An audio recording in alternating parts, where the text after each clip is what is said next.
బేసిక్‌గా వెజిటబుల్స్ కానివ్వండి, kitchen gardening చేస్తూ ఉంటాం కదా మనకి. సో, వాటిలో ఎంత సైజ్ పాట్ పెట్టాలో మనకి చాలా మందికి తెలియదనమాట మనకి. సో, యూజువల్‌గా ఏంటంటే మనకి పాట్ సైజ్‌ని బట్టి ప్లాంట్ యొక్క గ్రోత్ ఉంటుంది. అండ్ దట్టు మనకి అంతే క్వాంటిటీ వైస్‌గా మనకి ఫ్రూటింగ్ అనేది వస్తూ ఉంటుందన్నమాట మనకి. సో, బేసిక్‌గా మనకేంటంటే any kind of grafted plant కానివ్వండి మనకి 14 inches is the best pot అనమాట మనకి. 14 ఇంచు పాట్ మనకి స్టార్టింగ్ ఉంటే మీకు దాని గ్రోత్ బాగా ఉంటుంది మనకి. అండ్ క్రాప్ చాలా బాగా వస్తుందనమాట. సో, మన దగ్గర 14-18 ఇంచెస్ పాట్ వరకు సైజ్ వరకు కూడా ఉన్నాయి మనకి. 14 ఇంచెస్ పాట్ అయితే మీకు 120 రూపీస్ పడుతుంది. అండ్ ఇది వచ్చేసి మనకి 16 ఇంచెస్ పాట్ అనమాట మీకు 190 రూపీస్ పడుతుంది. అండ్ దట్టు మన దగ్గర ఇలా 18 ఇంచెస్ పాట్ అనమాట. సో, ఆల్మోస్ట్ ఫాయిల్ పడుతుంది మీకు ఇది.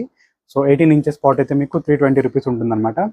సో, పెద్ద పెద్ద ప్లాంట్స్ లైక్ పపాయ కానివ్వండి, మ్యాంగో, సో అలా జామకాయ మనం ఇలాంటివి వేసేస్తే మనకి అండ్ దట్టు మనకి క్రాప్ చాలా బాగా వస్తుందన్నమాట మనకి. మనకి ఎక్కువ ఈల్డ్ రావాలంటే మనకి ఎప్సమ్ సాల్ట్ అలా యూజ్ చేసేస్తే చాలా బాగా గ్రోత్ ఉంటుంది. మనకి పూత అనేది పడిపోకుండా ఉంటుందన్నమాట మనకి.